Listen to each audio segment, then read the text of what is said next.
You are now tuned into the truth frequency. We are TFR. TFR.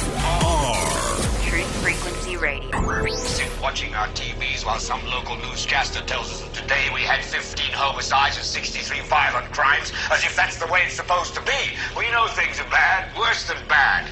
They're crazy. It's like everything everywhere is going crazy, so we don't go out anymore. We sit in the house, and slowly the world we're living in is getting smaller, and all we say is, please, at least leave us alone in our living rooms. Let me have my toaster and my TV and my steel-belted radios, and I won't say anything. Just leave us alone. Well, I'm not going to leave you alone. In every revolution, there's one man with a vision. Captain Kirk, I shall consider it.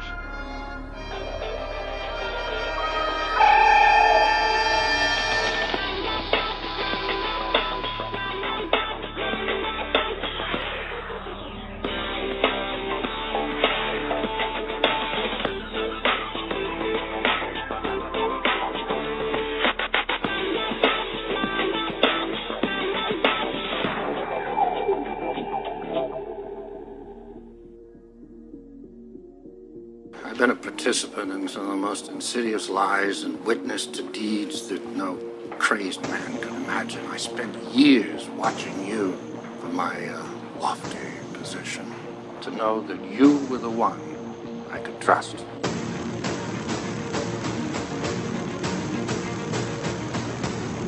And why did you lie to me? There still exist some secrets which should remain secret. Truths that people are just not ready to know. Who are you to decide that? The world's reaction to such knowledge would be far too dangerous. Dangerous? You mean in the sense of outrage?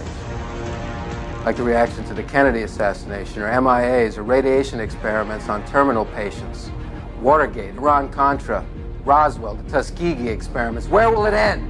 You want answers? I think I'm entitled. You want answers? I want the truth! You can't handle the truth! Get out! Or what? You'll kill me? Always remember, dissension's the greatest form of patriotism. The very word secrecy is repugnant in a free and open society. And we are, as a people, inherently and historically opposed to secret societies. We have before us the opportunity to forge a new world order. Yes, we can. As you say. Let us never tolerate outrageous conspiracy theories. A lie is most convincingly hidden between two truths. I guess it won't end. No! I don't have time for this. This is about saving the future of humanity. We know things are bad, worse than bad. We know the air is unfit to breathe and our food is unfit to eat. I don't want you to protest. I don't want you to write to your congressman because I wouldn't know what to tell you to write. I don't know what to do about the depression and the inflation and the crime in the street. All I know is that first, you've got to get mad. The line must be drawn here. This far, no farther. I want you to get up right now. Go to your windows, open them, and stick your head out and yell, I'm a human being. My life has value, and I'm not going to take this anymore. You shall not pass! You're listening to the Revolutionary Radio Project with your host, Rob Skiba.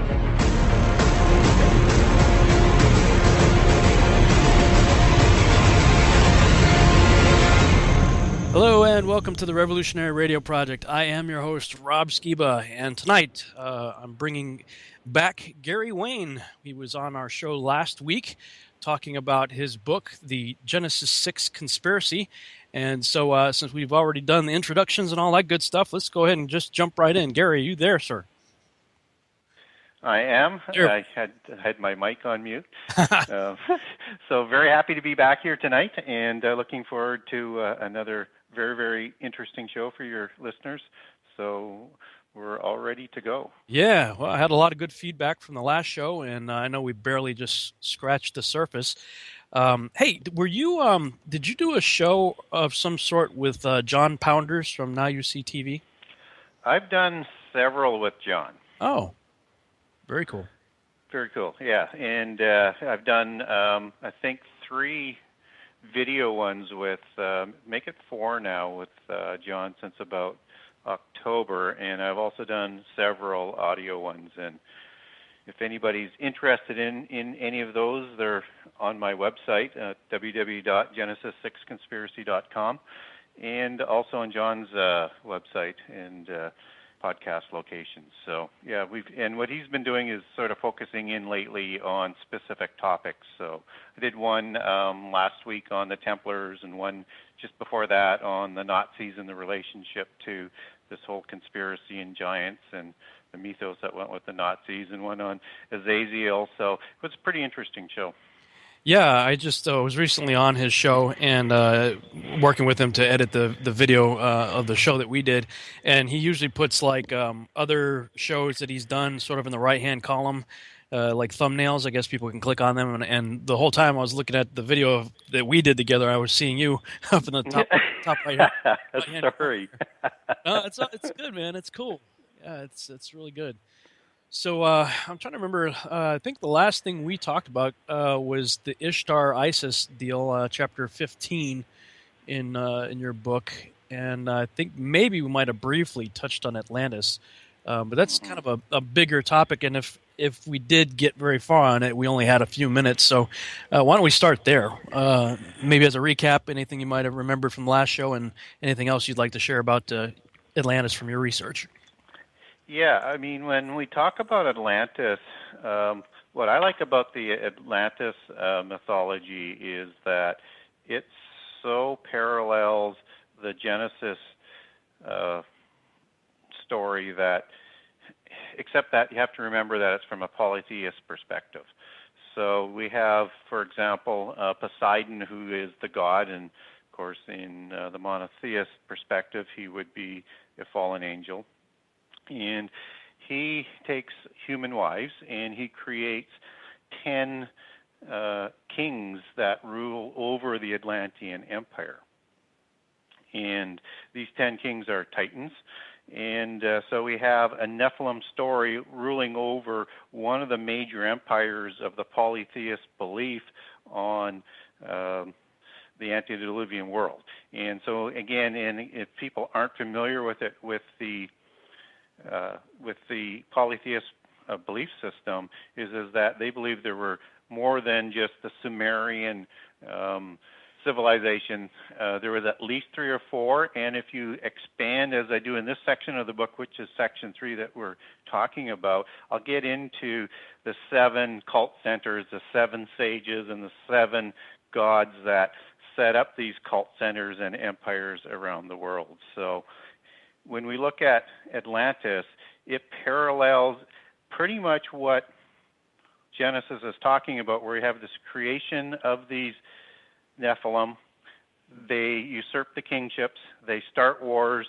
They're actually trying to take the whole world over. And as they progress, they become more and more and more evil. And they actually rebel against the gods. And then the gods, and they actually temporarily win, but then Zeus steps in, and I'm sure with Poseidon as well, even though these were kings of Poseidon, but the powerful gods, they line up some other titans, and there's this war, and the rebellious titans are sent away to a prison called Tartarus, which again, in the polytheist belief system, not the monotheist belief system, is one of the ways that, because there are several in the polytheist belief system, how the giants survived the flood, that these giants were protected in Tartarus, wherever that is, in the earth, outside of the earth, wherever. There's different variations on how that plays out.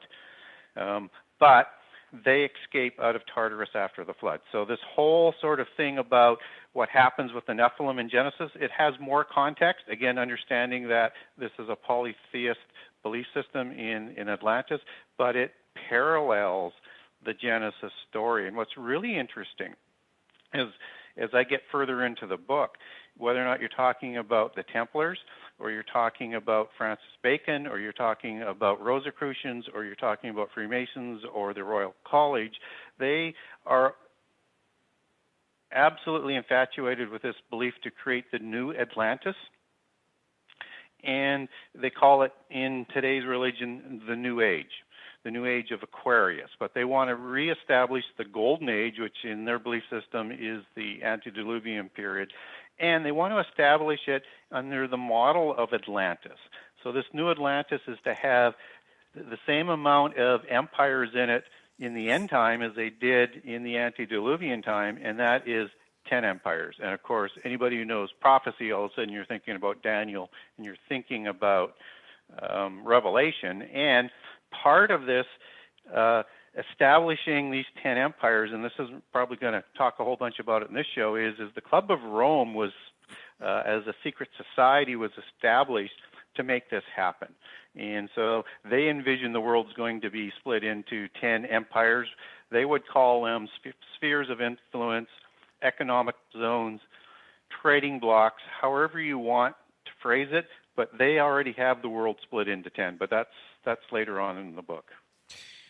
So a couple of questions based on what you just talked about. Now, Josephus likens the first generation Nephilim to the Titans of Greek mythology.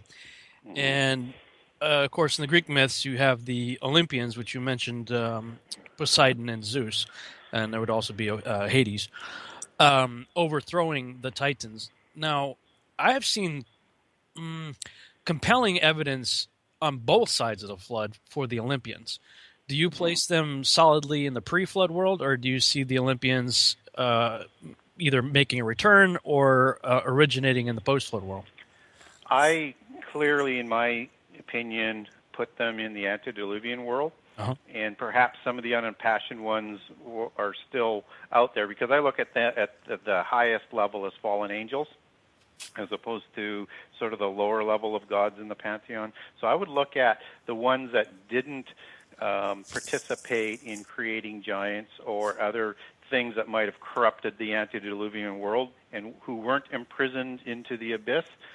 I would say that they probably were around after the flood as well and were part of the inspiration to the startup of all the different religions and secret societies and everything that happened after the flood.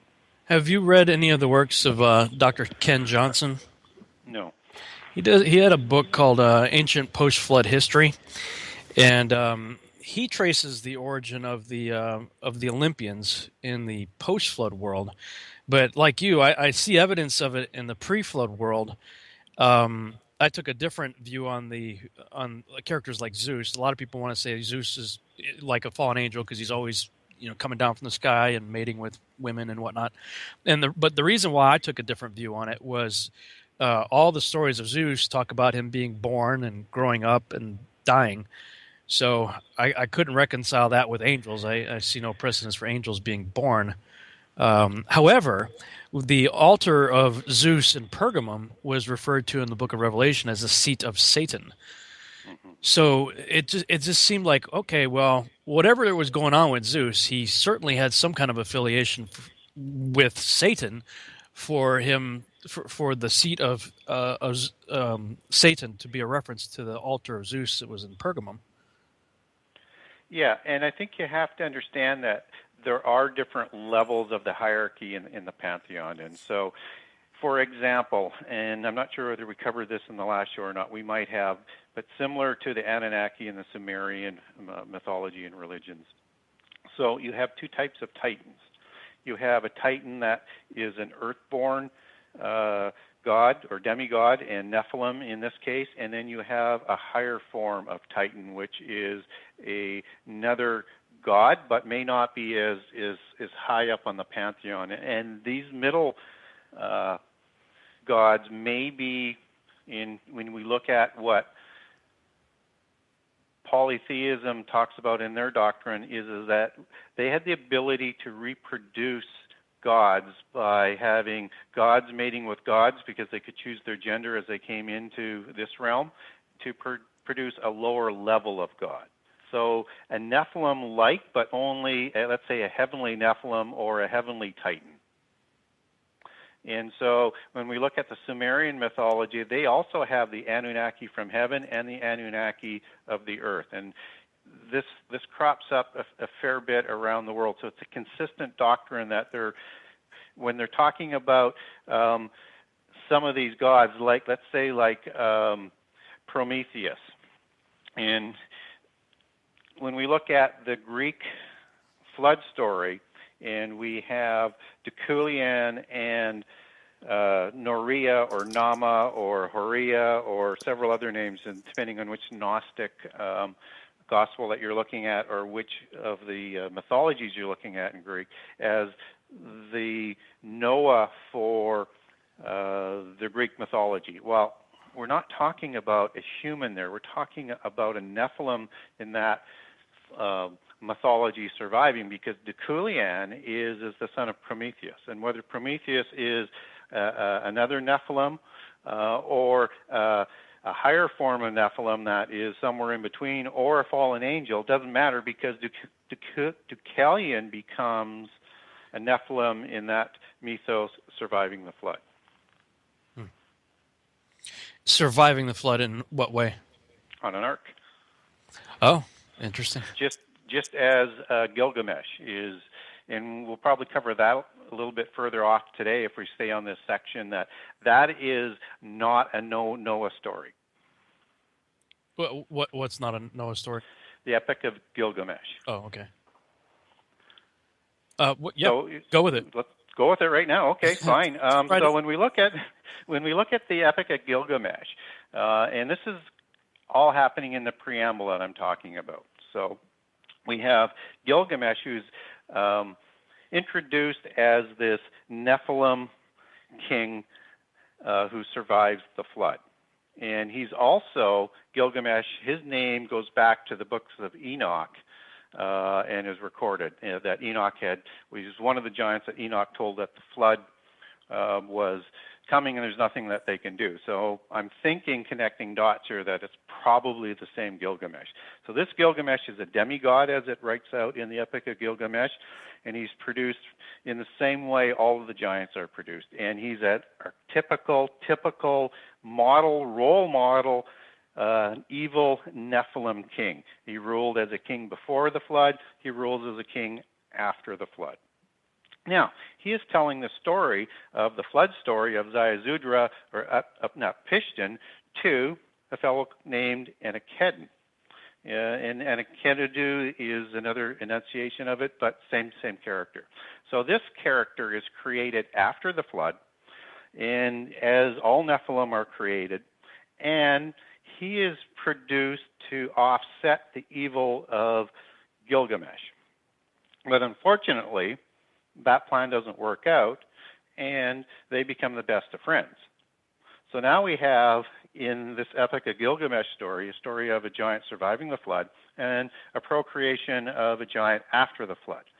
Now we get to Ziusudra, or Upnapishtim, and he is the Noah of the Sumerian flood myth. And he is the archetypical Nephilim evil king as well. He is everything Noah is not, and he is a demigod, and he is a giant, and he is of the polytheist belief system. And so on the macro level, the story seems similar, but when we get into the details, that's where the devil is, so to speak. And we find that this is either a copy of the Noah story, is from my biased perspective, or a separate telling from their belief system of giants surviving the flood. And you can look at that both ways, and people will have to make their own decisions on it. So, but when we do talk about polytheism, they talk about giants surviving the flood, and in a number of ways. Now, I just got your book in the mail a couple days ago. Do you cite the sources for where you're saying that a number of ways? One of the things that people are most impressed with my book is the amount of notes that I have in there. So there is over 100 pages of endnotes, and it's all there for everybody to look up. That's one of the things that, again, people like is not only are they liking the story, but they're liking all these other sources that they can now go to start looking some of this up. Oh, yeah. Footnotes are my friend and my enemy. Yes. When I see them, I get real excited. I'm like, wow, that's awesome. I can go figure out, where they got this information. But what happens is, and it sounds like probably the same way, I have easily 5 to 6 books at all times in various stages of completion. Yes. Because yes. I put one aside to go read the, whatever. And I'm like, oh, I'll never get these all done. Guilty. Guilty as charged, huh? Yeah. Yeah. Well, good. I'm glad. That should keep me busy for a while when I finally do dive into it. Yes. So that's and when we talk about these aspects, and again, whether or not you get into the beta ones with Manu, and I'll cite that in a chapter with the Kulian and Amaka Seth, which is a Gnostic gospel individual. It's another creation of a giant, and he survives the flood by going up in a cloud. And the Manu survives an ark with the 7 stages to replant the world with the knowledge to restart civilization afterwards. What I'm doing in this section is I'm not trying to give credibility to the other belief systems. I'm letting them speak for themselves. Right. And I'm letting them tell their story in their own words and looking at how it parallels the Genesis story, except it has a different perspective. It is all from paganism, polytheism, from the fallen angels that were ruling the earth as gods before the flood. Yeah, that was really my take on a lot of the Sumerian epics and stuff like that. Was basically they're just telling the story from their point of view. And we know even in our own history is written by the victor, which means it's not necessarily correct. It can be very biased. And so a lot of these stories that were written, like in the Sumerian epics and stuff like that, were them just putting their own slant on it. And then basically about 850 years or so after the flood, God calls this guy Moses up to a mountaintop and says, okay, get a pen. Are you ready? This is what really happened. Yeah. And I'll also introduce in this third section about the Aztecs, and not necessarily Aztecs as the original belief system, but take it back to the Quiché Maya and the Popol Vuh and the Toltecs and the Olmecs, and again, the survivors from this Atlantean story with the god or demigod, because it's not clear to me which, that Quetzalcoatl came across to civilize the Mayan and the Toltecs and the Olmecs. But this story, whether it's Osiris in Egypt or several other ones that traveled after the flood to different sections of the earth to replant civilization, and the giants and these antediluvian civilizations, they are constitutive constants in polytheism, and they all tell the same story. And there's whether or not we want to believe that all of these other people survived or not, that's not really, again, my point. What I'm trying to zero in on is that there's stories of giants that are related to the flood. And there's giants before the flood, and there's giants after the flood. And at the end of the day, everybody's going to have to come to their own conclusion how that is. And there are, to me, 3 different ways that could have happened. So. Yeah, well, I mean, that's always sort of the big debate in the Nephilim research community. How did they come back after the flood? Because obviously they're there. I mean, they're running into cedar tree size Amorites and stuff. So clearly they're there. And what really drives me crazy is whatever theory you subscribe to, somebody's always saying, "Well, that's absurd. Why would God allow that?" I'm like, well, He's allowing it no matter how you look at it.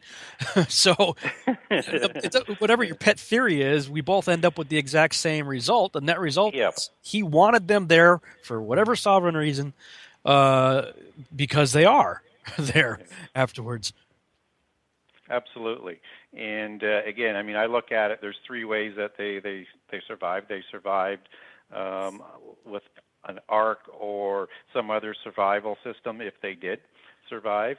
The second one would there be a procreation after the flood? And then the other one, which the Gnostics do talk about, is somehow as part of survivors on the Noah ark that the giants survived. Now, I don't, in my book, spend much time on whether or not the wives were the seed of the giants, or Ham is, as the Gnostics would suggest, or that it's anybody else on the ark, because I couldn't find enough compelling argument that was consistent to what the Bible was saying from the other sources. So I basically gave examples of how I think you could look at the Bible from, again, and I know people will say, well, just because there was Nephilim before and after doesn't mean that there was a procreation after. But from that perspective, you could interpret it that way. I will provide compelling arguments from other sources. If that did happen, here's some other sources that says where, and those sources generally suggest in Chaldea with Gilgamesh, not with Gilgamesh, with Enkidu, and the other one would be Sodom and Gomorrah, which I'll talk about, because Sodom and Gomorrah was the cities of light and knowledge and the start of the regeneration of the giants after the flood. Mm-hmm. Yeah, we got about a minute or so before the break, but if you've got your Bible handy, I want to throw two verses at you for you to consider and chew on before we come back. When we come back after the break, we'll talk about them. That's Genesis chapter 9, verses 18 and 19. I'd love to get your take on Genesis 9, 18, and 19, and then maybe we can segue over to Genesis chapter 10 after that, specifically focusing on chapters 10, verses 6 through 20. That should take us on some interesting journeys after after the break. But I think it's going to be a great discussion. Yeah, I enjoyed it. I mean, when I did my research in my Archon Invasion book, I tried to limit it to the Hebraic sources, meaning the canonized texts, as well as books like Enoch, Joshua, and Jubilees, but still being fully aware of what the Sumerian epics and some of the other ones had to say. I put those aside for another book. Unlike you, I didn't put out an 800-page book. Mine was 300 and change, and I said, okay, I'm going to stop here, and I'll get to that stuff later. Yeah, I took 25% out so I could get it published. Yeah, I remember you telling me that. That's like crazy, man. I've been, 1,000-something pages? Yeah, about 1,100. All right, we'll talk about it when we come back.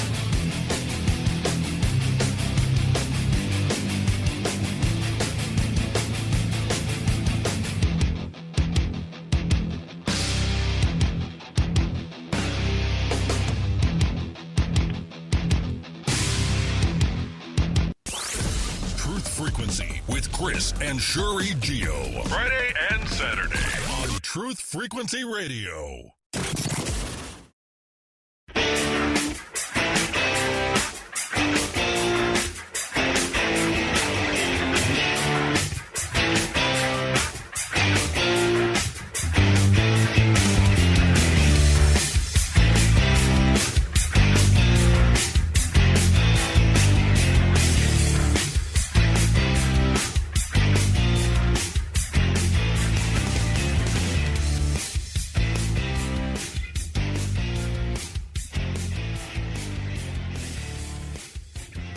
And we're back on the Revolutionary Radio Project. I am your host, Rob Skiba, and tonight I'm talking once again with my guest, Gary Wayne, about his book, The Genesis 6 Conspiracy. And right before the break, we were discussing some of the possible ways that the Nephilim giants may have returned after the flood. And I asked you if you could check out Genesis 9, 18, and 19. Did you get a chance to look at that?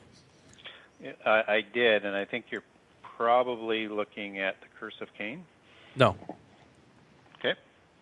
No, I'll read it for you. Genesis 9, 18, and 19. And the sons of Noah that went forth of the ark were Shem, Ham, and Japheth. And Ham is the father of Canaan, which I find rather interesting that he decides to throw that in there. Next verse. These are the three sons of Noah, and of them was the whole earth populated. So, to me, from a biblical standpoint, anyway, that's a pretty conclusive statement. The whole world, 850 years after the flood, at a time when giants were running rampant in the land of Canaan, which the spies would then later see. The land is full of these guys of great stature. The land consumes itself, etc., etc. Moses says, point blank, the whole world was populated by these three guys. Or the people were scattered over the earth from these people. depending on which translation that you're looking at on that. So I understand that point, and that's a very, very, very clear point. So if the point is that other people didn't survive the flood, then the giants must have come from them, and if so, how? And I don't discount that.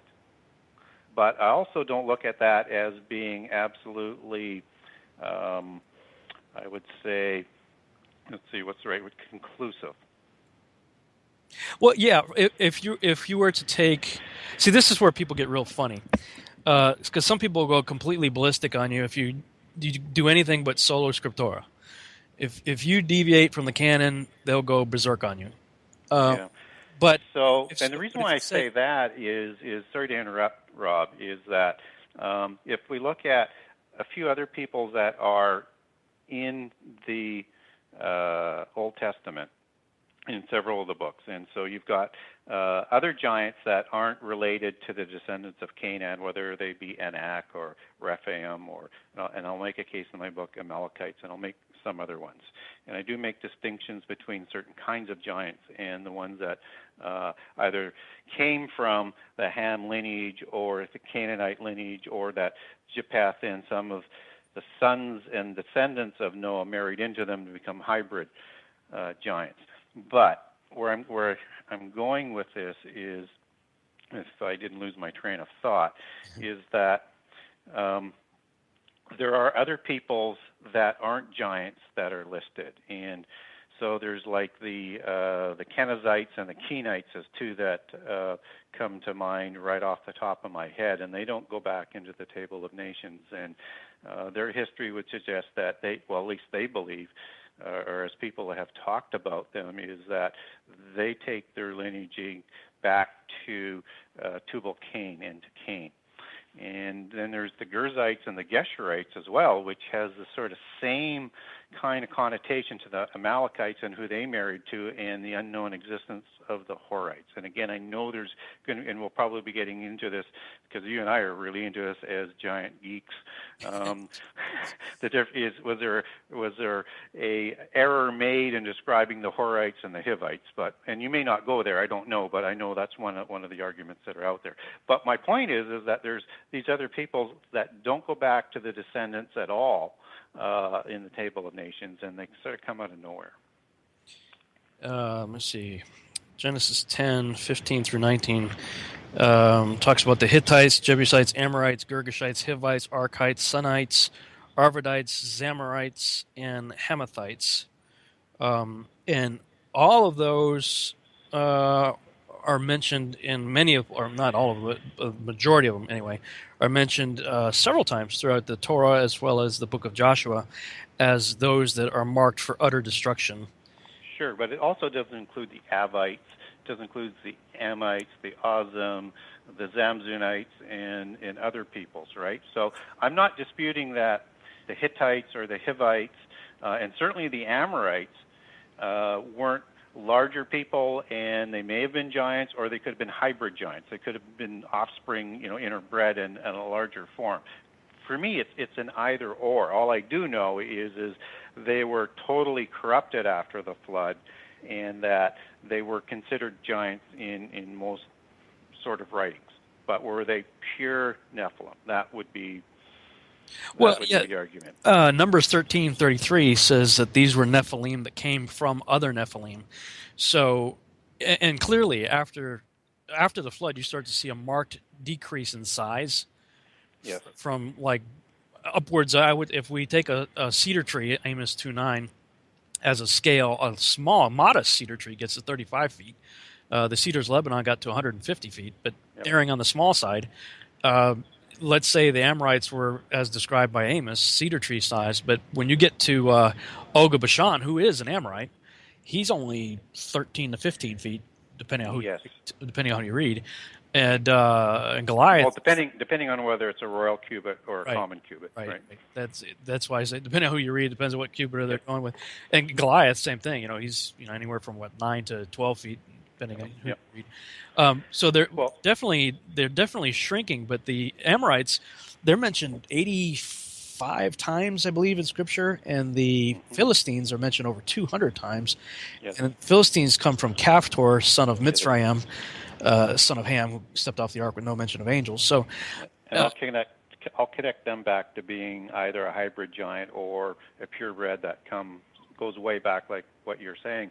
But when you're talking about Og and Sihon as being Amorite, they're also Rephaim. Yeah. And they were noted in Deuteronomy and in what's the other passage? Deuteronomy. Anyways, as the last Rephaim, the remnant. Last of the Rephaim, the remnant of the Rephaim, depending on which translation, and one even is as a last surviving Rephaim, and that's Joshua 12:4 and Deuteronomy 3:11.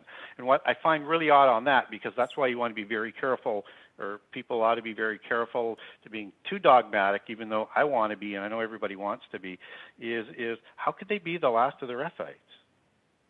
Because and I'll trace all the way down, and I'll come back to maybe some more examples in around this time. But I'll trace Goliath in the Goliath story as being a Rephaim, and we know there was more Rephaim that were around after Og. So unless they're talking about a pure race that is distinct and different than the Amorites, it's hard to fathom why they would say that. But again, I don't like to get too dogmatic on what any one saying says, because I think the Bible adds to it. It doesn't contradict itself. Yeah, I agree. It does not contradict itself. It's taking a strictly biblical world. You're not paying attention to any of the other writings. It seemed to me that all of the biblical giants that we read about traced back to the people of Genesis 10:6 through 20. And Doug Hamp actually did a really good job of tracing where the various names came from, and how, in many cases they weren't different classes or different breeds or what have you. It was just the way a different people said, that, well, we call them this, well, they call them this, and he was showing in Scripture how it, in many places, actually says that. I forget which ones they were. Let's say these guys called them the Amims, and these guys called them the Zamzamims. Yeah. So he was showing how there was the tie. And when I was looking at the Rapha, biblically, Rob, to underline your point is that Anak, we're told, send from Nephilim, but we're also told that Anak are Rephaim. So you've got one or two breeds there, because they're all saying the same thing. And then you have the vernacular names that come in. And then there's the Amalekite Horite thing that might be a little bit different case. Yeah. Well, in any case, they're back. They're back. they're back and in the land and doing their thing. Do you think, well, let me ask you this. Why do you think a large population of them settled the land of Canaan? Well, I think they were instructed by their gods and their religion and their priests, because, again, they were, in my view, all of this works together both before and after the flood. And that's what my book speaks to. So they would have known that when the earth was split up in Deuteronomy 32, that the land of the covenant, the land of Israel as we know it, was God's land. Yeah, and that that's right. They would have known that if there was going to be a challenge to the giants, that this land was going to go to the people of the hope of humankind, the future Israelites. And I write in my book that they deliberately went there and laid in wait in ambush to prevent the nation of hope from fulfilling their destiny. Mm-hmm. Yeah, let me ask you this: would you care to elaborate on why that land is God's land? What I could not find out anything in my research as to why he chose that land, other than he did choose that land. I don't know if you probably haven't seen the series I did called the Yahuwah Triangle. In part 2 of it was a 3-part series that I added 2 other parts to it after I finished it. But when it was a 3-part series, it was part 2. finding the Garden of Eden and a show through the Bible that I believe Abram at the time was the key to showing us where the garden was and where the two trees were in the garden. Wow. And so, and cut that to would the make chase, sense. Canaan is the garden, the land of Canaan that we now call Israel, is the Garden of Eden. And that's interesting. If you get a chance, send me some information on that, because that's kind of one of those things that I've wondered about as to why that area was chosen. Yeah. I would have liked to have said Eden, but I couldn't find anything to back that up. So yeah, I think that's terrific, and I think that's also one of the points about all of the people that write in this genre is it shouldn't be competitive. I think the whole thing is about how do we learn more about it and how do we advance the knowledge, and everybody has their expertise and everybody has their contribution, and I think most of the time people are in agreement whether or not they want to get split off on a nuance here or not. That's the small picture. The big picture is there's more and more information coming out all the time because of writers like yourself, and hopefully I can be considered part of that crowd as well. Yeah, well, that's why we do shows like this and try to network and compare notes. And Paul says we all look through the glass dimly, and the way I interpret that is like we're all looking at the same big picture from different angles of this dented, blurry glass. And I got a little bit of detail here. Oh, you got a bit of detail there. Well, let's put them together, and maybe we can piece together the overall picture. Right. If we can all. Yeah, and I think that's the way we do learn about these things, because this subject is, as you know, it was probably one of the things that you found frustrating has been sort of shelved in Christianity, and there's no mention of science or anybody pursuing this, and you are really out there if you're pursuing this sort of inquiry and belief that this actually happens. So the more we can get this information out, the more credibility it brings to the whole genre. Yeah, absolutely. Okay, let me go back to your website here. Zep Tepi. I've always been intrigued by Zep Tepi. You've got that chapter 18 the first time. What's up? Yeah. So again, this section 3 is the global testimony about the antediluvian period and the giants and the flood and what it was like. And so Zep Tepi comes from the Egyptian version of the antediluvian world, again filled with giants. And again, they have their hierarchy of gods.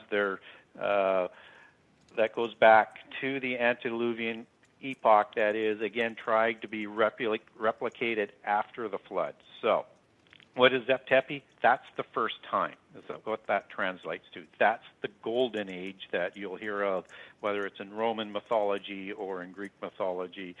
And you'll hear that in a number of mythologies, but it's this time of plenty.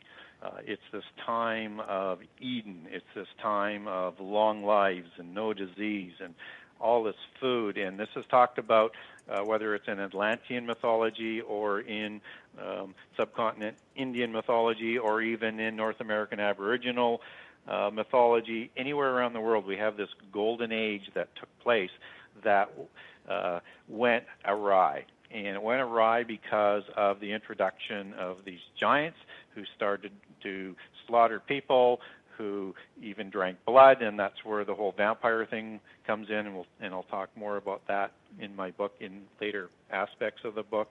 And the whole world became corrupted, and the gods had to bring about the flood to start anew again. So again, Zep Tepi is just another story of the first time. And what I do in that chapter is I bring in a whole bunch of other things about Egyptian gods and things like that, just to give some education and, again, show the consistency in the story from around the world. Yeah. You can definitely see that. I mean, not only just in their stories, but in architecture and stuff like that. What's your take on the worldwide creation of pyramids? Well, I don't buy the standard chronology by Egyptologists, and I'll give some examples as to why in my book, from why they're dated to before the flood. So I don't buy that. But the real issue to me is who built them. And I do believe they are older than the 23 to 2400 BC that Egyptologists like to date it to. But it's interesting that when you get into the Freemason history of the antediluvian world and their mythology, and I use their mythology and their legends extensively, particularly when we're talking about the legends of Enoch and we're talking about the evil Enoch here and his descendants, is they actually attribute that this building skill of masonry was used to build these monuments and inclusive of the pyramids. Mm-hmm. But that's letting them talk for themselves. Yeah. When you read the book of First Enoch, you see that he was shown all kinds of, the heavenly tablets, and he was seeing the heavenly books, and, he had full knowledge of all of them, and he came back for a period of time before he was finally raptured, and he was not, for God took him.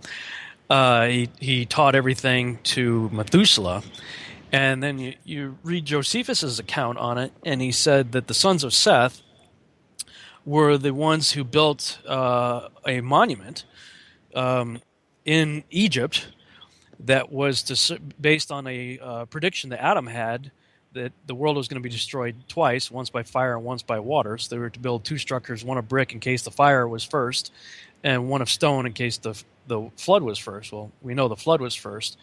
And by Josephus's description, I would say it certainly sounds like that the monument of Isaiah chapter 19, which is also described as being in the center and the border of Egypt, is the Great Pyramid of Giza, most likely the architect thereof being Enoch, passing the blueprints on to Methuselah in the house of Seth. And then other ones seem to be copycats. Yeah, but let's also bring into this discussion as well the ziggurats of Sumeria. Yeah. And so a little bit different construction format, but still the same type of sacred geometry involved, still building a mountain. And I wonder whether or not, and the same thing that happened at Babel after the flood, and I wonder whether or not they're trying to recreate Mount Hermon. Oh, interesting. In inviting the gods to come back down and do either another procreation. And also what's interesting about the Babel Tower is we look at the translation from a Hebrew perspective, where that means the confusion of languages. But from the Akkadian translation, that is the gateway of the gods. Yeah. So El being God and Bab being gateway.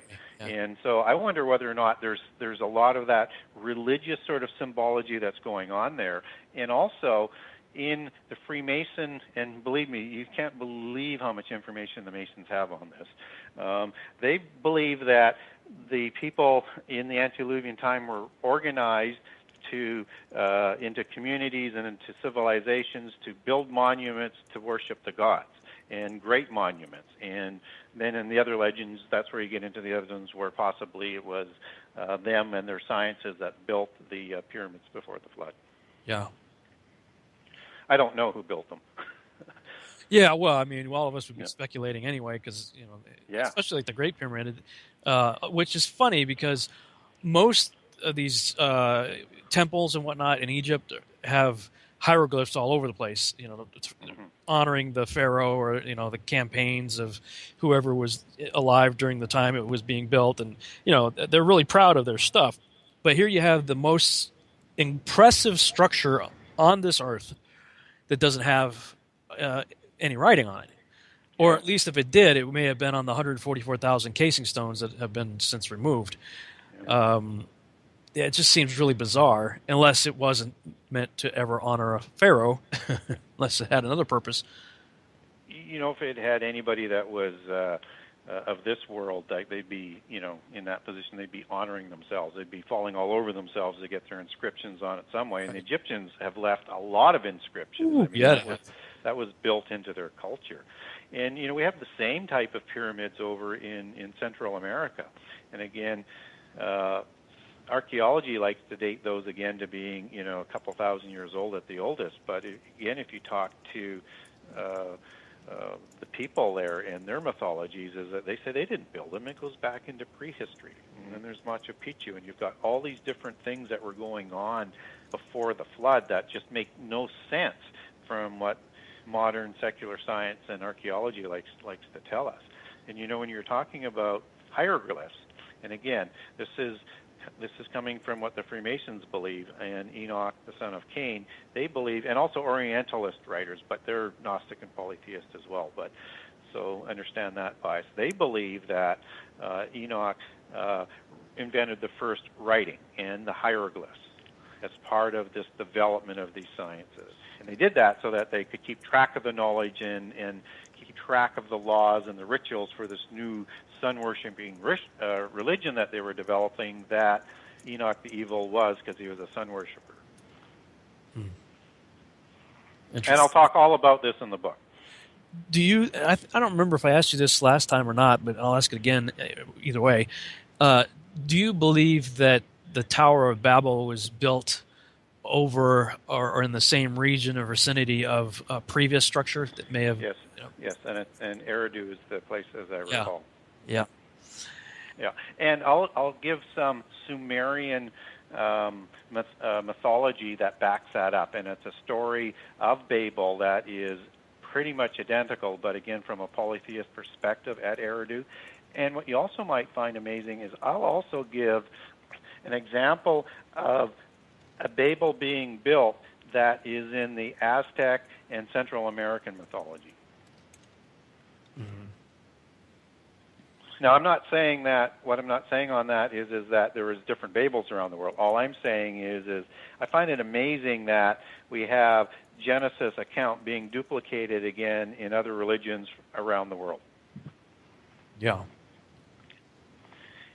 And they also, these other ones will bring in giants as helping in the construction, and that the builders of Babel and Babel City were able to draft these giants to help them or enslave them, depending on which mythology that you're looking at. Yeah. Now, again, I want to state this just for the listeners again, because I did on the last show, just so that people don't misunderstand what I'm saying, is I weigh everything on what the Bible says. Yeah. And I add this other stuff as context and say, okay, here's another source that's saying the same thing, but this is what the Bible says. Yeah. Well, I mean, we've got to have a standard for truth, and I'm the same way. It's like, okay, this is the touchstone, so we can look at this other stuff, and it's valuable information. Yeah. And where it does not contradict with Scripture, wonderful. We might have a few more pieces to add to the puzzle. Where it does contradict, well, I'm going to err on the side of Scripture then, and it's like it chew the meat, toss the bones kind of thing. Yeah, and that's also one of the reasons why I didn't go too far down the line of either the wives or the sons being the source of the giants after the flood, because that's a distinctly Gnostic belief, and from not necessarily the wives, I don't talk about the wives, but from either Tubal-Cain or from Ham as being a giant that was inserted into the last survivors to survive the flood. So I'd like to be kind of careful on that I don't like to inject something that I know can't be true. Oh, well, this is where we would definitely differ. I don't know where you get that it's a Gnostic source, and if somebody believed that. But for me, I have not read Gnostic material. I stuck strictly with the Bible and came to the conclusion that all the post-flood giants trace directly back to the occupants on the ark, most notably Ham, but also Japheth, because Gog and Magog throughout history were known as giants. Yeah, and what's kind of interesting on that, because again, it's an either or, but if we're saying then that the sons of Noah were giants. No, I'm not. Okay. No. So then if they're not giants, then it's got to be the wives. That's all you're left with. And that's all you're left with. They don't need to be giants either. Because I don't believe a Nephilim is strictly a giant. I think when you talk about the animal-human hybrids, the satyrs and all that stuff, they're every bit as much a Nephilim as it's an abomination. It's a hybrid. It's, oops, off the break. We'll talk about that when we come back.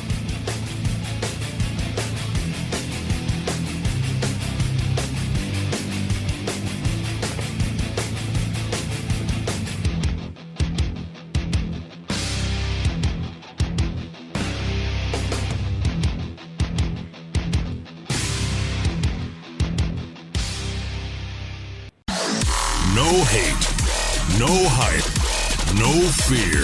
We are EFR, your protection from deception.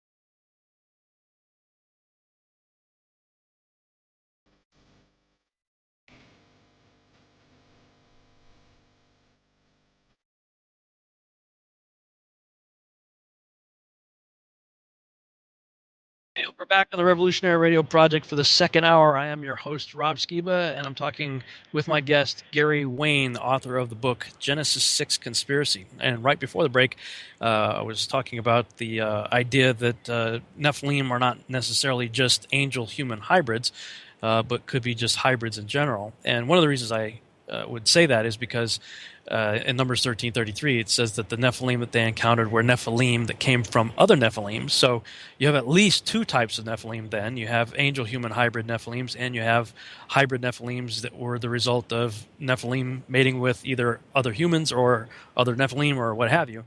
And I simply extend that definition to include things like satyrs and minotaurs and centaurs and these creatures that are depicted by numerous ancient cultures. So I wanted to get your take on that. Do you think that they, with all the cultures making depictions, carvings, paintings, and whatnot of animal-human hybrids, do you think that was all just, everybody being inspired artistically to create fiction, or do you think there was some basis in reality to those creatures?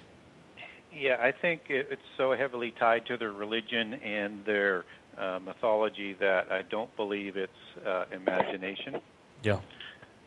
And so let's look at the Minotaur, and in the modern Rex Deus mythology, they call it the Quinotaur, but it's the same animal. And this is the bull human hybrid, whether it's DNA or sexual copulation. In this case, it's of a god mating with a bull as punishment for King Minos, as I recall. And so this Minotaur eats babies, and people believe that the Minotaur is the same belief system and possibly the base for Moloch of the Bible, who also had babies sacrificed to him. And so the story revolves around Nephilim again, and Theseus comes over to help free the Athenians who are being sent there for sacrifice every year, and overthrows the king and rescues everybody. But this is all part of the same mythology. And then we look at centaurs, and of course they were made in a cloud again. So is that like up in the heavens? Is that in a spaceship? Is it DNA manipulation? Who knows? But there's something going on that's consistent. And if we go over to India, they got some very exotic ones as well. They've got these gods that have elephant face, and some other really bizarre-looking ones. And then we have the Pegasus, and on and on and on and on around the world. There's these very strange hybrids. I mean, there's too many to list. So, I think again, when you have that much, and it's that common in so many cultures, it's demonstrating a common heritage. And so from that, my conclusion, even though it's speculative, is likely true. Yeah. I was when I was a missionary, I was able to go to Greece a couple times, and it was on my second trip that I was hanging out in Cyprus and Athens and all in that general area there. And you can't really look anywhere without seeing the toppled remains of a temple or a statue of a god or some representation of a animal-human hybrid. I mean, it's like everywhere there. And I was, when I came back from that trip, and I told my wife, I said, all those animal-human hybrids in like Greek mythology? She said, yeah. I said, it's just so prevalent, that I was thinking, if it's all just myth, like we were told, Homer's Odyssey and Iliad and all that was taught to us as mythology. Well, I mean, George Lucas said that he was creating a new mythology with Star Wars. And I was thinking to myself, man, 4,000 years from now, nobody's going to remember Yoda, But yet these people, the Greek people, I mean, it's still very much a part of their culture. So much so that a friend of mine told me when I was referring to it as mythology, he said, "Rob, stop. You keep calling this mythology, but in my schools where I grew up, they taught that to us as history." And I said to my wife, I said, I think that stuff was real. And, we had a nice conversation. She went to bed. Next morning, we both wake up, and she's checking her email in the other room and says, come here. And I came in there, and she had clicked on an RSS news feed that said that scientists had successfully cloned a sheep with a human heart. And the article went on to say, if we keep this up, eventually the genes are going to fuse together, and we're going to end up with animal-human hybrids and have all the ethical issues that we're going to have to deal with, in that regard. I'm going, that was like the next morning after I thought, I wonder if those were real. Well, they're real today. Yeah, and to me, it's a little bit arrogant and dismissive to write off all of these mythologies around the world when those people from those areas believe it is their history. It's not just the Greeks. Yeah. They don't believe it's mythology. Yeah, and it's a rather sobering thought when you realize that Yeshua said that the last days in Matthew 24:37 would be like the days of Noah. And anytime I talk about that, I always remind people, well, we always think of Noah's Ark. That's what he was most famous for. But the guy lived 950 years, 600 before and 350 after. And there's weird and wild, crazy, wacky stuff going on both sides of the flood. Do you think we're going to actually – do you think that the last days are indeed going to directly parallel the days of Noah? I think there's going to be a lot of similarities from technology, advancing rapid, uncontrollable technology to hybrids, and if we look at Revelation, we already know that there's demons and there's these creatures who are probably the descriptions of fallen angels coming up out of the abyss. I think we were instructed by our Messiah to understand the days of Noah, and he even goes on to say, they were eating and drinking so that you understand it's around the flood period. And so I think it's got to do with all of those aspects of what was happening in the first apocalypse by water, that the second apocalypse by fire, the circumstances are going to be the same. Again, that nothing is new under the sun. But even if it is after the flood, which I'm not part of that, I do recognize that Babel with Nimrod and Hermes and the starting of the seven sacred sciences and mysticism, and again at Babel with the wise men and the Chaldeans and everything that flowed out of there afterwards. And Nimrod is an antichrist figure, and at least from a biblical perspective, those are the only people on earth, and he's got full sway like an antichrist with the universal religion that is the religion of Babylon. I think you can look at that on either side of the flood and say, take your own parallel. I'm comfortable with both. Yeah. Yeah. Well, I mean, it is a sobering thing. In fact, I had to get my wife's brakes and shocks, rotors replaced in her car. I was sitting in the lobby of the mechanic shop there, and there was a free publication called I think it's called the Dallas Observer, something like that. And on the front cover, it showed a X-ray of two hands with microchips embedded in their hands. So I thought, I'll check this out. So I'm reading the article, and the whole thing was about transhumanism and how there's this mad rush with people who like to tattoo themselves and pierce their tongue and their nose and whatever else and put things in their bodies are like jumping all over this whole thing of putting microchips and things in their body to modify themselves. And it was like this whole rave thing that apparently Dallas is like a big hub for this techno-hybridization transhumanism deal.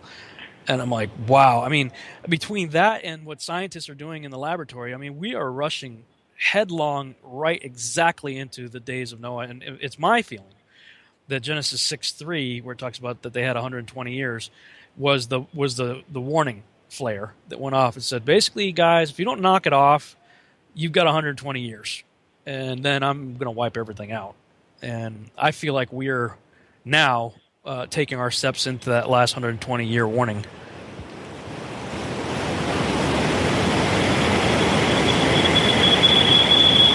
Hello? Hello? What's that? I don't know. That was weird. It's like it was like a jet flying over. Yeah. I don't know. Yeah, and it's interesting again, and then people, you can look at that 120 years. Is that the length of the life of the antediluvians before the flood, or was that limiting life to that age? And I know Josephus, who you like to quote, and I like to quote as well a lot, he actually notes that was the years that the giants were going to be permitted to live for. But again, we're slicing details on that, which when we get into this whole aspect of transhumanism, this is still the Nephilim doctrine, and it's the new man doctrine as modern understanding would have it, that came up with the progressive new movement and the Nazi movement with genetics, and transhumanism is just an extension of that. And if we look at how this connects through, and you talked about the knowledge exploding at Babel, and again, I'll talk about this in the book to a certain degree, that this is when the 7 second sciences were redeveloping at Babel under Hermes and Nimrod, and that anything that working together as one people in one language, nothing would really be preventable, or that they could almost do anything that they wanted. And I think that's a reflection on this knowledge that they're talking about. But this whole knowledge base, new man, Nephilim, superhuman thing is all part of this polytheist doctrine. And if you look at how science was created, it was started, the modern era of science transferred from, let's say, sorcerers and magicians, as they would call themselves, to the Royal Society in about 1660. Well, who was this society created for? And what was its purpose? Well, this was created all by Rosicrucians and Freemasons to honor the great architect of the universe and to find out knowledge and more knowledge about the great architect of the universe, who is Lucifer, in their belief system. All of this is the same story being told all throughout history. It's the same religion and the same philosophy. Yeah. Nothing new under the sun. Nothing new under the sun. Okay, let's get a little deeper here in your book. What's the people of the plain, chapter 28? Well, the people of the plain is just a story of the people coming down from Mount Ararat and just before Babel, and how Nimrod takes over. And so I'm telling in that, bringing in a lot of Jewish mythology, and they have a lot of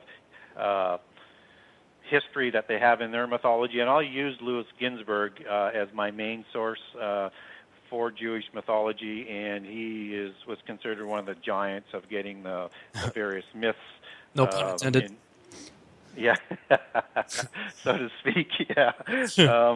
And he has several books, so I lean on him to sort of bring some Jewish additional information to the table from a mythological perspective.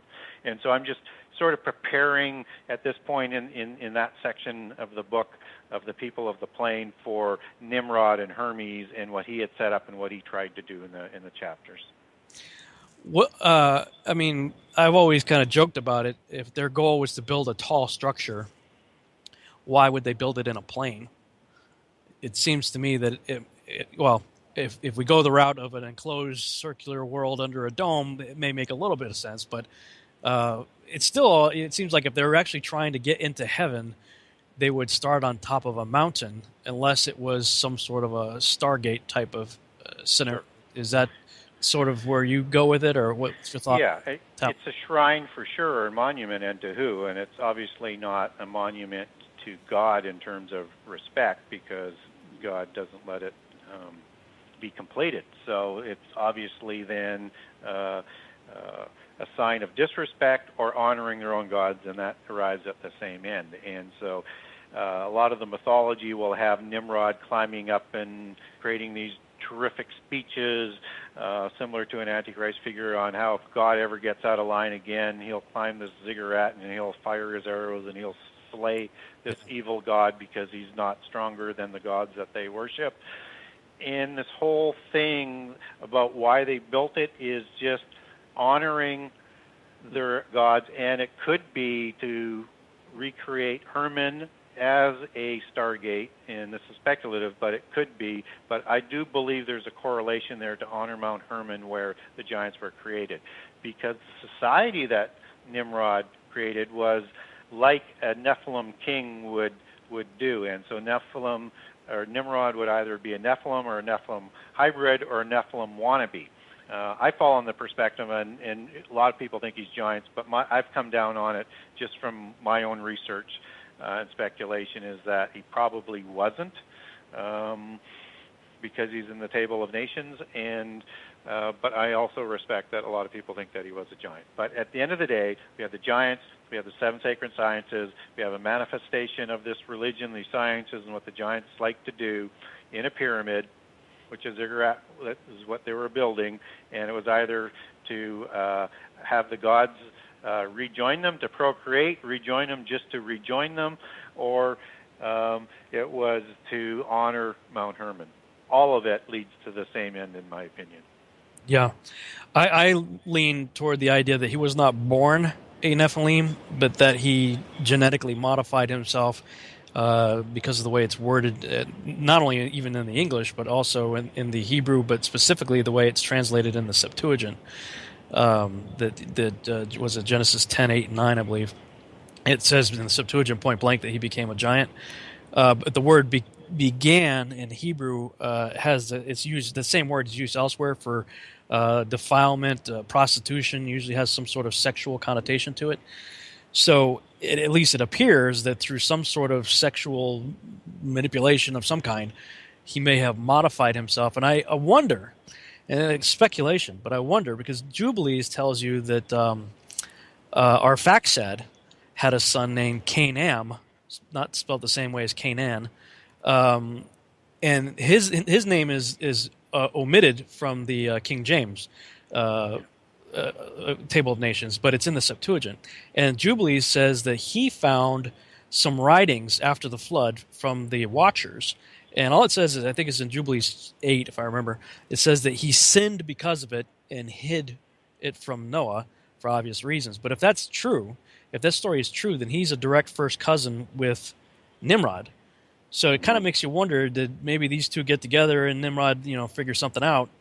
I don't know. It's just kind of weird. Well, yeah, Nimrod is in the Bible because of its infamy. Right. What level of that infamy is, the Bible's quite stingy on him. But what we do know is what little is written there, he acted like a Nephilim, whether he was or not. Yeah. He was either one or he wanted to be one, but he certainly ruled like one and took it to an Antichrist-like figure. Oh, certainly. I believe he's the first, absolutely the first Antichrist figure whose goal was to not only kill God, but set himself up as God.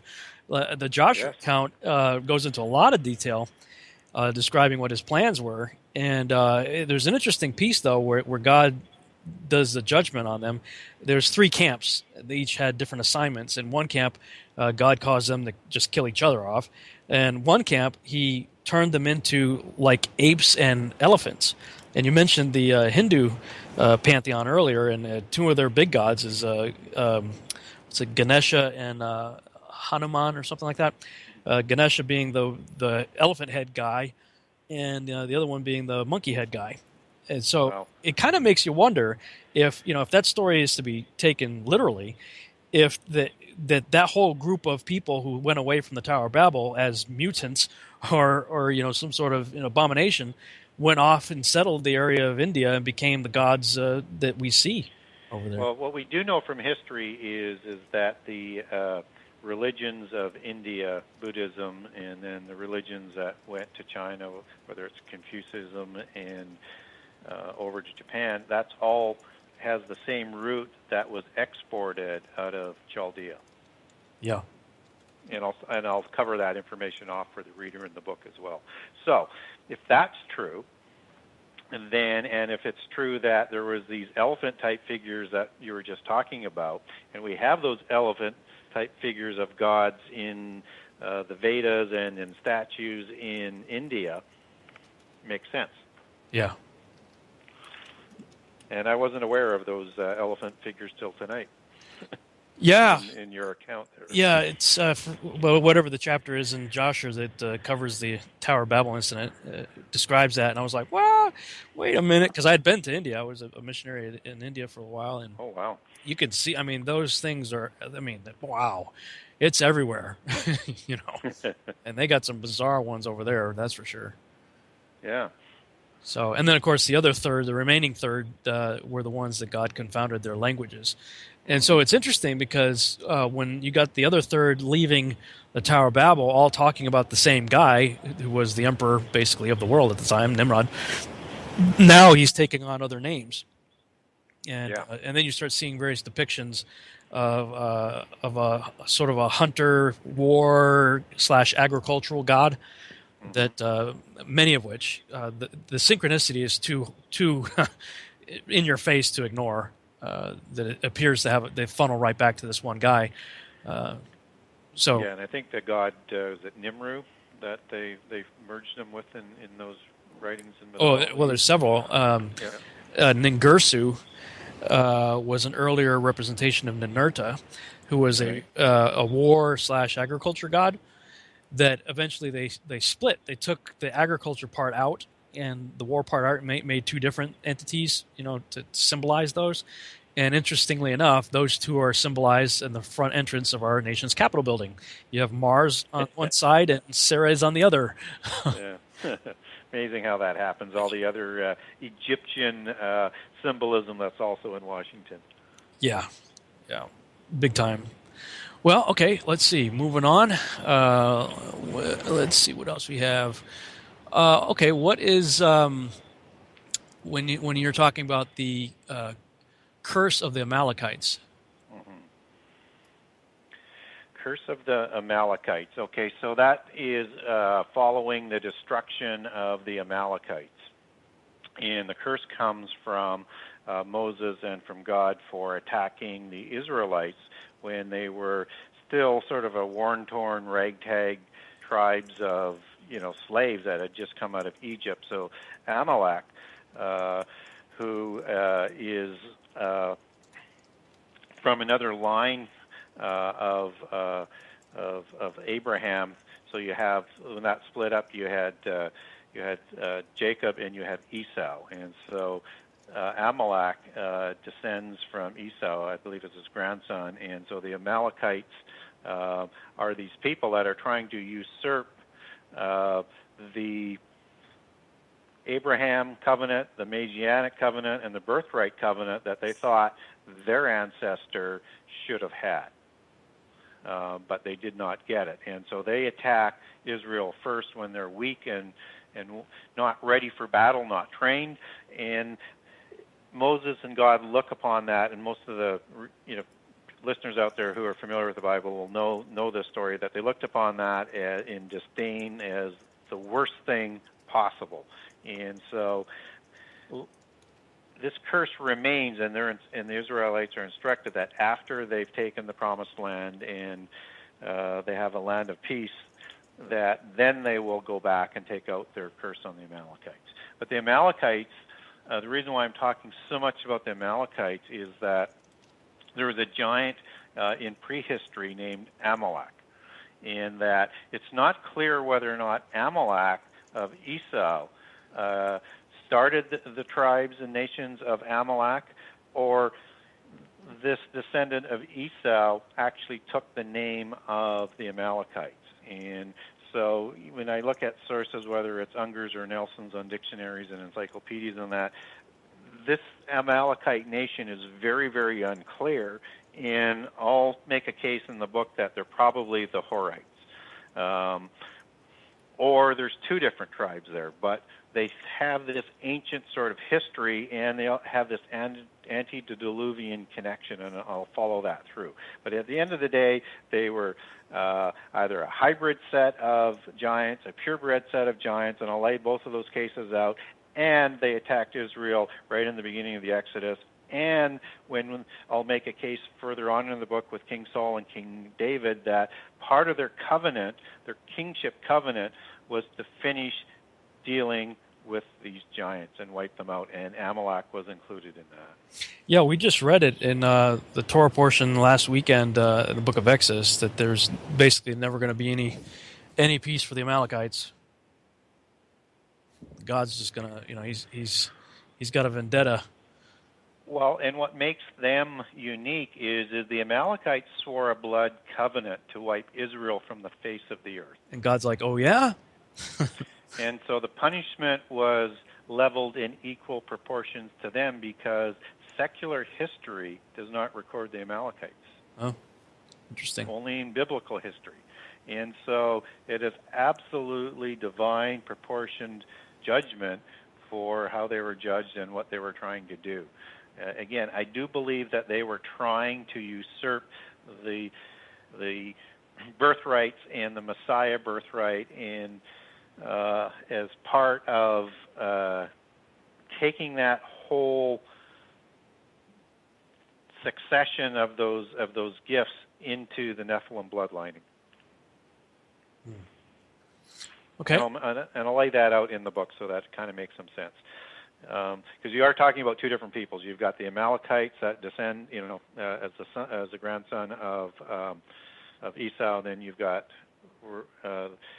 marrying into these tribes in the land of Seir, and where did these people come from? And they amalgamate into this great Amalekite nation. Well, Ishmael marries into the Canaanites, and later Esau marries into the Ishmaelites. Yes. So, and Arab means mixture. Yes. And so, it seems to me that's where we see the bloodline crossing over, was when that happened. Assuming the Canaanites are, in fact, by and large, Nephilim. Back to much more.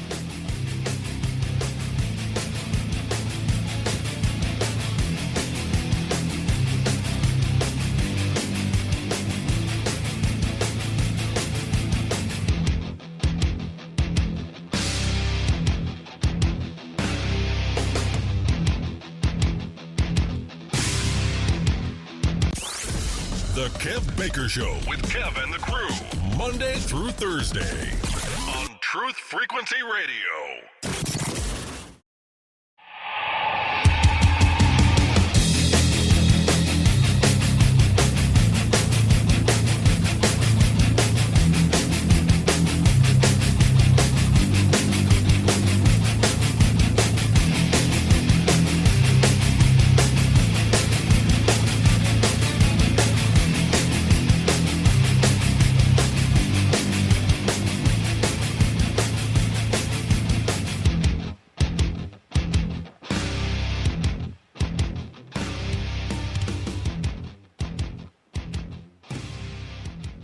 And welcome back to the Revolutionary Radio Project. I am your host, Rob Skiba. For the final half-hour segment of this broadcast, I am talking with my guest, Gary Wayne. We're talking about his book, The Genesis 6 Conspiracy. Gary, where can people get your book and find out more about what you're doing and what you've written? You can get my book through my website, www.genesis6conspiracy.com. If you want a signed or personalized copy, that's Genesis6conspiracy.com with a 6. It's also available through Amazon, Amazon.com, CA, all the Amazon onlines around the world.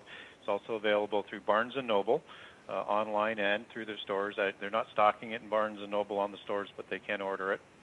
It's also available on most online bookstores around the world, and if you want to go into your local Christian store, to a bookstore to buy it, you can get it through them as well if you would like to support them.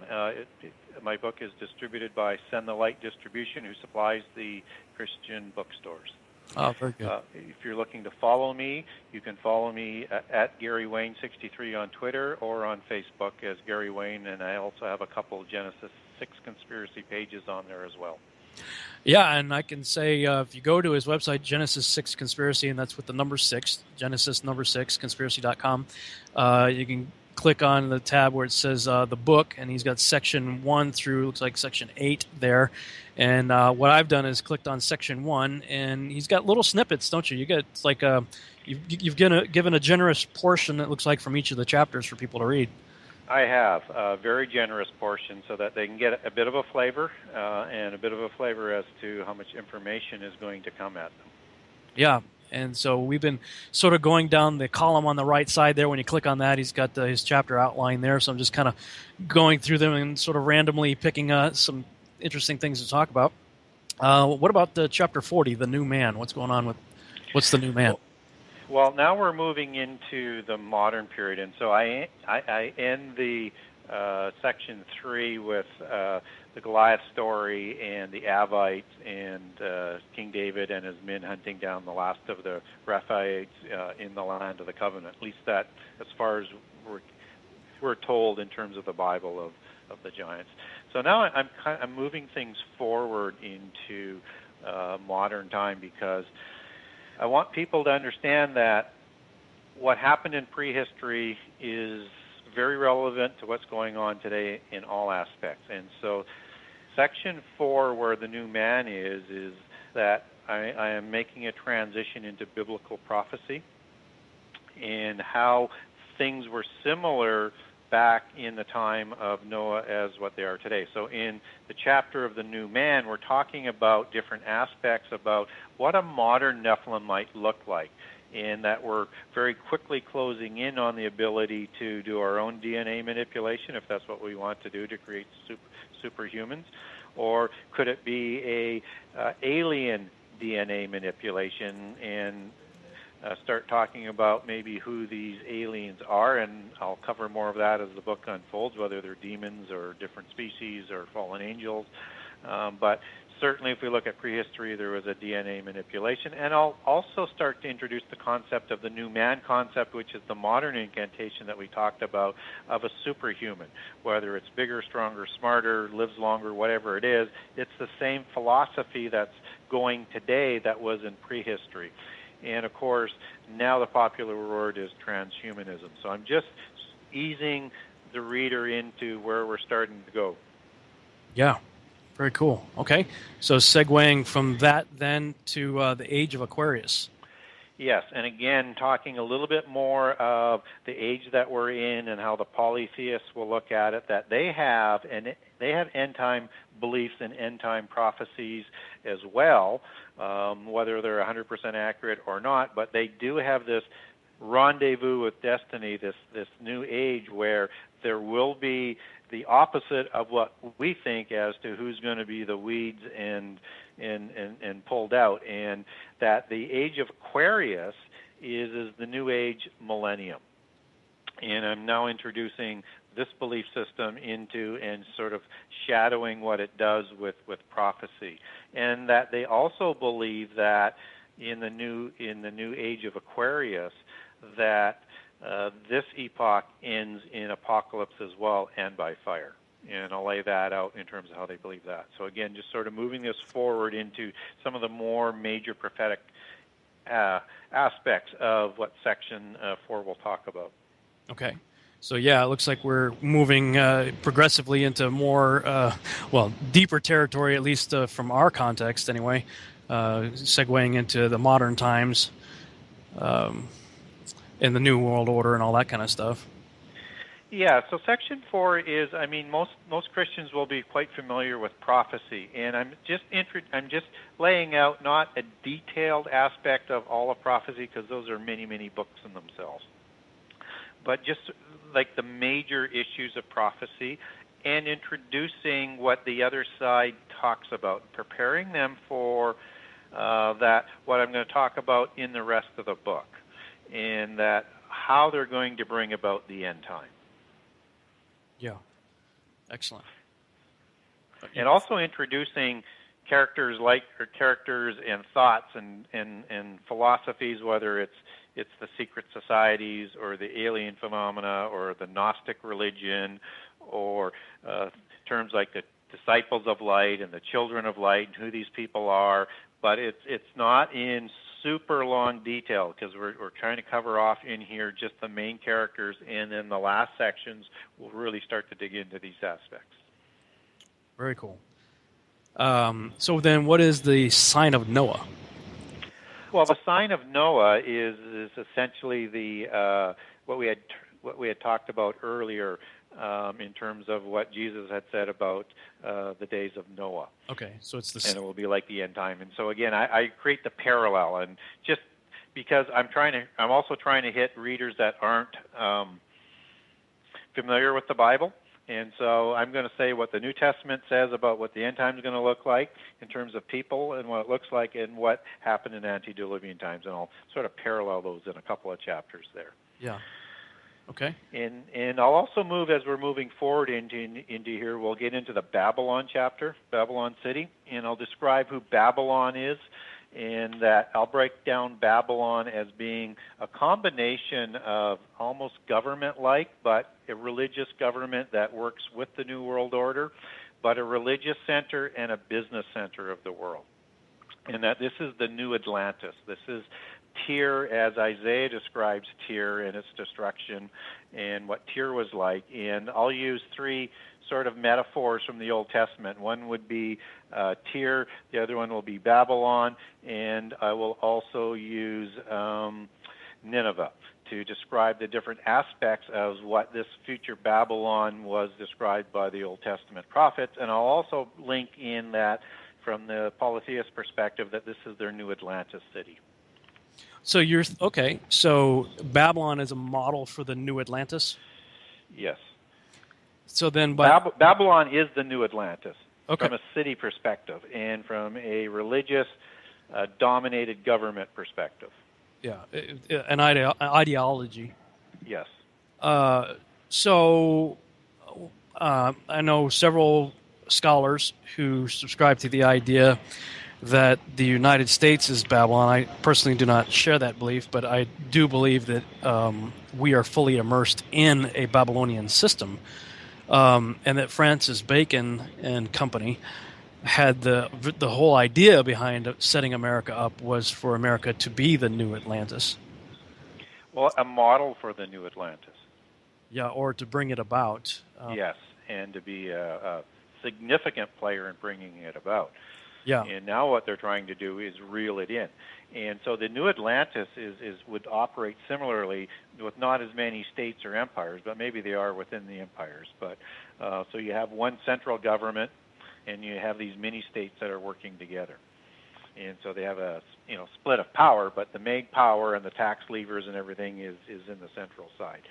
And they don't really care whether it's a democracy or a dictatorship. They'll push it from either side. But eventually the democracies will be usurped. Yeah, or Democrat or Republican. Yes. we end up down the same path either way. Yes. And so I will give all Babylon is to really start to coalesce what the end time is going to start to look like from a religious perspective, but not from a government perspective, even though this dominates the government, and that Babylon has to take place first before the New World Order empire takes place, which is one of my personal doctrines.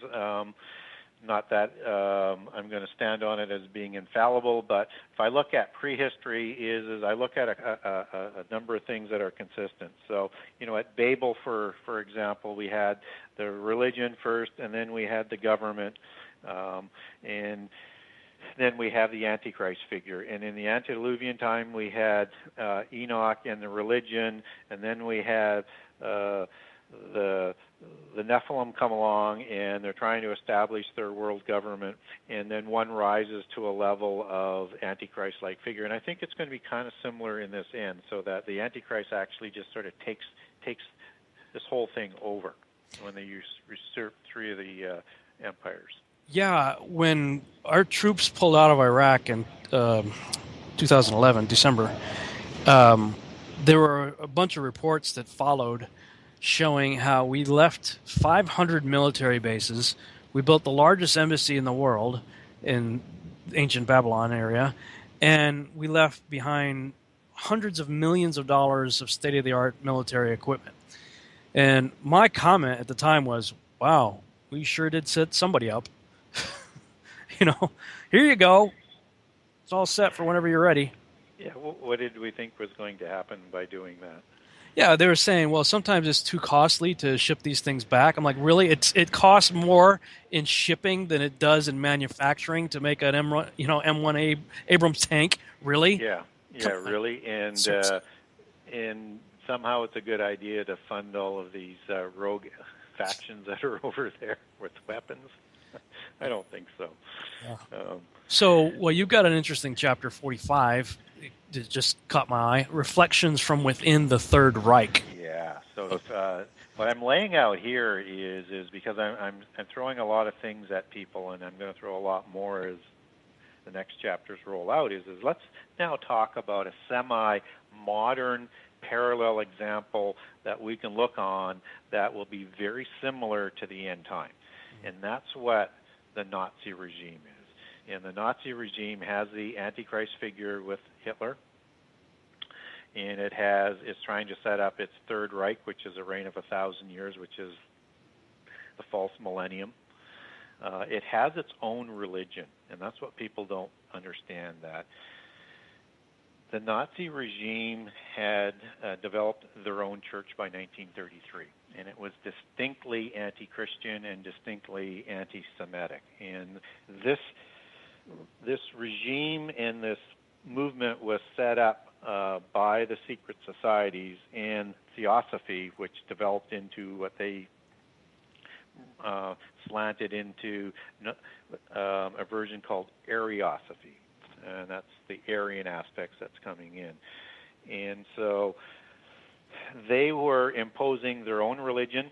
They had their own government set on world government, that they wanted to take over the whole world, and I know some people dispute that, but Hitler wanted to have the whole world, and he was going to have his religion over the whole world. And we have the Holocaust that took place with the Jewish people. And what's really interesting about this religion that Hitler had set up, it was distinctly not only Theosophy or Gnostic, but it was occultic. And it had its own variation, as we talked with Ariosophy. So they introduced a couple of concepts into Theosophy that made it distinctly Nordic and Aryan. And those two things are playing at the same time. So let's talk a little bit about Vril. Oh, yeah. Okay, and that's a Rosicrucian doctrine. But it's a potency in the blood that will sponsor a future race of superhuman beings. Okay, so now we have this blood thing that's going on, and these super beings.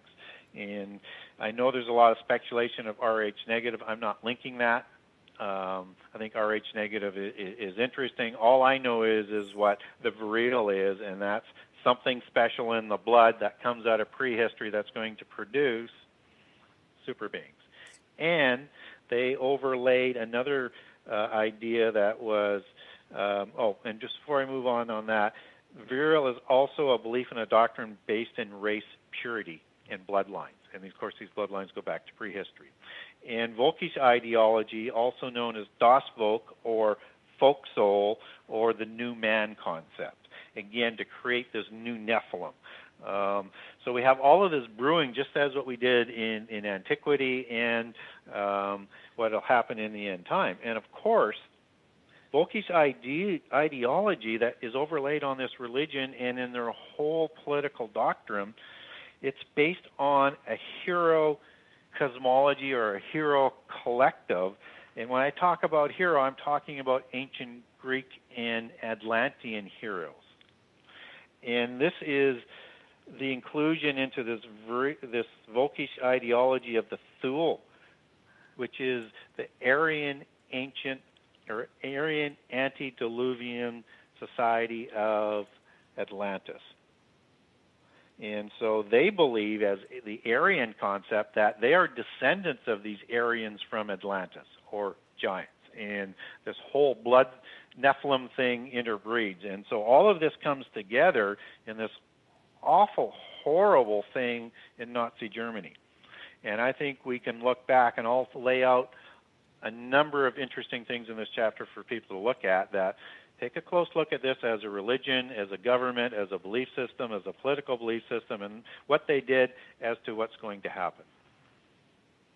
Yeah, they were, like the Nazis were obsessed with this whole thing, but I read somewhere that like most of that came out of a fictional novel. But I guess you'd have to ask yourself, where did the person who wrote the so-called fictional novel get all this information? Well, they relied on a number of people. It's not just any one idea, any one person. So I'll name a few just so that, and this also includes Grail mythology, and which is also why it fits in my book, because later, the next section of the book is going to get into the Holy Grail and those bloodlines, and King Arthur. And again, this is all related. But so Helen Blavatsky would be the founder of Theosophy, so a very, very important figure influencing Nazi and its belief system. Then you have Stefan George, and he was a writer and a poet and a Gnostic of Theosophy and an occultist, and that's where he coins the word Führer. And also Wagner is also heavily influencing the Nazi movement. And right after seeing a Wagner a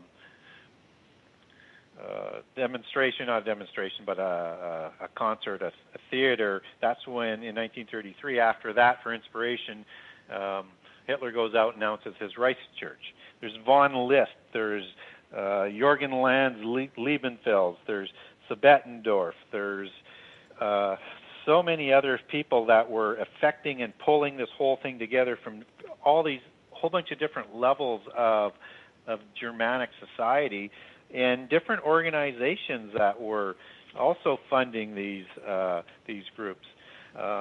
So we have different orders that were being developed, and these are secret societies and rogue Freemasonry movements that are working together with this Völkisch ideology and this Gnostic religion. Some other important people who had heavy influence on this whole movement would be Dietrich Eckhart, for example, or Hans Horberger, or Elfin Rosenberger, who is probably one of the most important people in establishing the Nazi doctrine and was the Nazi theoretician. And he was also in the Thule Society, and Ernst Bergman and Rudolf Hess and the Teutonic Knights that they bring into the SS, which goes back to the Templars. This whole thing is absolutely immersed in this occultic long history, and it all manifests itself in what I believe is a similar parallel account of the end time, with Hitler being a wannabe Antichrist figure. And he looked at himself as a Messiah-like figure. Well, I can imagine anybody who was living at that time, who was a student of Scripture, they had to have been thinking, this is it. This guy's got to be it. Yeah, and the swastika logo comes right out of Eastern Buddhism and was adopted by Helen Blavatsky and several other of these people as their symbols and their seals that they were using on their writings and things at that time. And you also have to understand that Rosicrucian orders were a big part of this, and people talk about Aleister Crowley as being part of the Golden Dawn. Well, he associated and supported the Nazi movement, and the Nazi movement was also funded by the major banks. And the reason why they were bringing along the Nazi regime is another belief system that they had originally funded went rogue and got out of control, and that was communism. So they were placing Nazism in place to take care of the first problem, and then Nazism got out of the box and out of control. Yeah. Do you think? The reports were that Hitler shot himself in the head, and end of the war and all that stuff. But recent forensic evidence shows that wasn't even a male skull that they had found, and that he apparently survived the war, took off to, some say, Argentina or Antarctica or whatnot. But the Nazis are still very much in power. I think they just sort of changed outfits. Yeah, they are. Well, we have to factor in one other thing, that history is continually being rewritten by the leftists and the occultists and the Gnostics, and so progressives were just the Western, sort of North American version of National Socialism, and so National Socialism has been rebranded by our education system as right-wing fanatics, but they are a socialist movement. They were a socialist movement, except that they partner with private enterprise as with oligarchies and or corporations. At the end of the day, they're kind of a similar term in terms of how they're used to further the state and the profit, so that all the wealth belongs with the adepts. And so we have to understand that this reframing of Nazism today is just misinformation. They're lefting. The only thing that the Nazis, as National Socialism were right of, was pure socialism, communism, and anarchism. And most people don't realize this. Well, but we also, with the space program and Project Paperclip, and we brought a whole bunch of these guys over here, and they basically just took over. Yeah. Well, they were so far ahead on their technology. Do you think they were tapping into with some pre-flood type stuff, or fallen angel technology, or Nephilim? Well, they believe that they were talking to avatars and spirit guides and angels, and it's part of the theosophy belief system that you converse with them. So it is not beyond the possibility on that type of speculation that they receive knowledge to advance their weapons. It's something as mundane as their Tiger tanks and the other tanks that they had were so far superior to what the Allies had. The only reason why they didn't succeed with that is because the Russians and the Allies, Western Allies, could produce way more through their, and so defeated them in sheer numbers. But now we move on to, where did the rocket technology come from? Right, that's the big question. Where did the single fixed wing stealth technology come from? Where did the jet engine come from? And I don't know whether you're belt from the Nazi bell. That's what I was going to end up with, is where did that Nazi bell technology come from, and what was it, and why does it look like the tops of ancient monuments in the East, as in Vietnam or Thailand or places in Southeast Asia? It's unbelievable. And what were they going to do with that? So somehow, and they were able to do this in such a short period of time. They were a military non-factor in the late 20s. And by the early 40s, they are the most, or the late 30s, early 1940s, they're the most powerful military force on Earth. And a couple of years later, they've got these fancy weapons that they're developing that just come out of nowhere. Yeah. And they would have probably developed the atom bomb if the Allies hadn't bombed the heavy water plants. Yeah, clearly something happened. Something changed. They even talked about, we did receive inspiration or whatever from elsewhere. And then, of course, we got like a minute left of the broadcast, but the big question is, why were they so obsessed with Antarctica? And, many say that that's where a lot of them went, and so did we. Boy, when you get into Operation High Jump and Deep Freeze and following, man, the United States, it was like, okay, here we have two world wars, pretty close to each other, and then, of course, we got Korea, and then getting ready for Vietnam and everything, too. But then all of a sudden, everybody's like, hey, let's go to Antarctica. Well, they were obsessed with anything Aryan, and there's a lot of mythology that they're chasing, that Atlantis actually exploded down to Antarctica, and the Grail halos that they were chasing like crazy as well. Well, that's all we have tonight.